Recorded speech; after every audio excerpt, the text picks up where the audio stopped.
آج اگر یہ نو کانفیڈنس موو، اگر یہ چیف جسٹس آف پاکستان اگر اس کو ریورٹ بیک کر دیتا ہے اور اس کو ریسٹور کر دیتا ہے، اور اگر ہم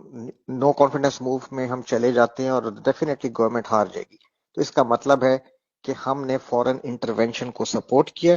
فورن ایگریشن کو ہم نے سپورٹ کیا ہے، اور اپنی سیٹنگ گورنمنٹ کو ہم نے ہٹا دیا، ہم نے رجیم چینج کا حصہ بن گئے۔ اس کا امپیکٹ صرف یہ نہیں ہے کہ نواز شریف آ جائے گا یا چور آ جائیں گے، اس کا امپیکٹ بہت زیادہ ہے، بہت گہرا ہے، بہت دور تک ہے۔ یہ لوگ جو اب نیریٹو بلڈ کر رہے ہیں کہ جی بیگرز آر ناٹ چوزرز، اور ہمیں تو جی وینٹیلیٹر سپورٹ ہے، ہمیں لائف سیونگ ڈرپس لگی ہوئی ہیں جو امریکہ نے لگائی ہوئی ہیں، اور ہم فائنینشلی بہت بہت پور کنڈیشن میں ہیں، یہ آگے چل کے ڈیفالٹ کی سچویشن میں اپنے آپ کو شو کریں گے یا چلے جائیں گے، کیونکہ یہ لوٹ مار ہے، یہ اسی اکانومی کو بلڈ نہیں کر سکیں گے۔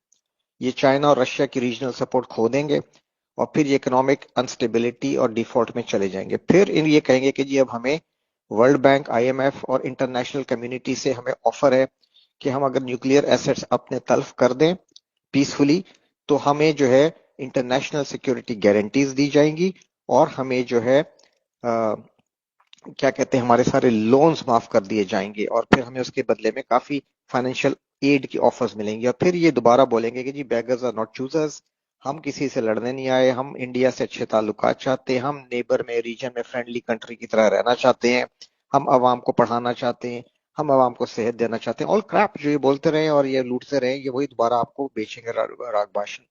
اور ہم اپنے نیوکلیئر ایسس گیو اپ کر دیں گے، کیونکہ اس وقت ہمارے پاس کوئی آپشن نہیں ہوگی، اور ہم پہ بہت زیادہ انٹرنیشنل پریشر ہوگا، اور آپ کی اپنی گورنمنٹ، سٹنگ گورنمنٹ اس کو سپورٹ کرے گی۔ ٹھیک ہے، اس وقت کوئی آرمی چیف، چاہے کرنٹ آرمی چیف ہو یا کوئی غیرت مند آرمی چیف ہو، کوئی نہیں اٹھ سکے گا، اور پھر آپ نیوکلیئر ایسٹس اپنے ڈیفینگ کریں گے، انٹرنیشنل جو مانیٹرنگ ایجنسیز ہیں وہ آئیں گی، اور آپ کے ہی اپنے انٹرنل سپورٹ کے ساتھ یہ نیوکلیئر ایسٹس کو ریموو کر دیں گے، جیسے یوکرین میں ہوا۔ جب آپ ڈیفینگ کر دیے جائیں گے نیوکلیئر پوائنٹ آف ویو سے،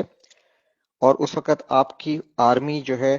وہ پوری رسپیکٹ اپنے لوگوں میں آلریڈی کھو چکی ہوگی، جو انفارچونیٹلی اب کھوتی جا رہی ہے اور کافی حد تک کھو چکی ہے۔ جب آرمی کو اپنی عوام کی سپورٹ ختم ہو جائے گی، جب عوام کا اپنے ملک پہ سے اس وقت تک اعتبار ختم ہو چکا ہوگا، ویک ہو چکے ہوں گے، انڈیا کے آگے ہم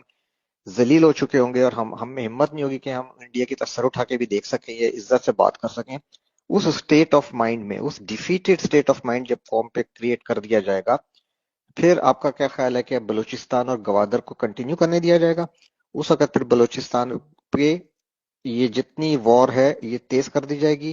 اور یونائٹڈ نیشنز کے پیس کیپنگ ٹروپس آ کے گوادر پہ بیٹھ جائے گی۔ آرمی نہیں لڑ سکے گی، آرمی کو سپورٹ ہی نہیں ہوگی عوام کی، آرمی بالکل عوام کے آگے اپنی رسپیکٹ کھو چکی ہوگی، اور لوگ کوئی ایون جوان اور افسر نہیں اپنے آفیسرز پہ وہ اعتبار کریں گے، کیونکہ وہ جنرلز بھی اپنی رسپیکٹ اپنے رینک اور فائل میں کھو چکے ہوں گے، چاہے وہ کتنے ایماندار ہوں گے، لیکن ان کی کوئی رسپیکٹ نہیں بچی ہوگی یہ نیوکلیئر ڈیفینگ ہونے کے بعد یا اس سچویشن میں جانے کے بعد۔ اس کے بعد سندھ میں کراچی اور سندھیوں کے درمیان سول وار کرائی جائے گی، مہاجروں اور سندھیوں میں۔ ٹھیک ہے، اس سول وار آپ کے گھر گھر میں آئے گی، تو جو لوگ ابھی گھروں میں بیٹھ کے زی ٹی وی اور زی نیوز اور ڈرامے ٹی وی دیکھ رہے ہیں نا، سمجھ رہے ہیں کہ یہ جو نو کانفیڈنس ہے یہ سیاسی عمل ہے اور ہمارا کوئی لینا دینا نہیں ہے، ہم اپنے روزے کریں، افطاریاں کریں، یہ آپ کے گھروں میں، ہمارے گھروں میں آئے گی۔ سیریا مت بھولیں، ٹھیک ہے، عراق، لیبیا مت بھولیں، یمن، یوکرین مت بھولیں، کوئی محفوظ نہیں ہوگا، چاہے وہ پنجاب میں بیٹھا ہو اگلی باری پھر زرداری کے نعرے لگا رہا ہو، یا اگلی باری پھر نیازی، یا ایک بار پھر شیر، یا جی الطاف، یہ آپ کے ہمارے گھروں میں آگ آئے گی، اور ایک ایک گھر کو آگ لگے گی۔ ٹھیک ہے، اور آپ کے اتنے حصے بکھرے ہوں گے، اور یہی لوگ بعد میں، یہی جو لیڈرز ہیں جو یورپ میں جا کے بیٹھے ہوں گے، یہ آپ پہ پھر حامد کرزئی یا اشرف غنی کی طرح کے بیٹھیں گے، یا جس طرح بھی لیبیا میں ہفتار، جنرل ہفتار بیٹھا ہوا ہے، فلانا بیٹھا ہوا ہے، یہ اسی طرح یہ کہانیاں ہوں گی۔ ٹھیک ہے، اور اللہ نہ کرے کہ یہ ہو، اور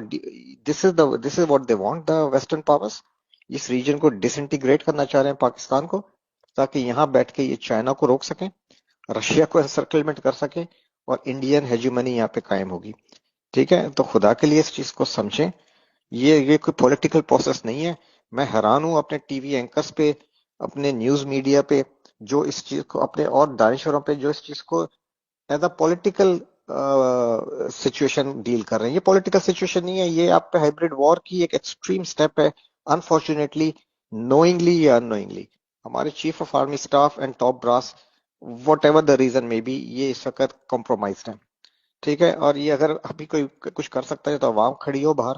اور یا فوج کے اندر سے کچھ ہو. یہ اس وقت اس سچویشن سے پاکستان کو بچانا اس وقت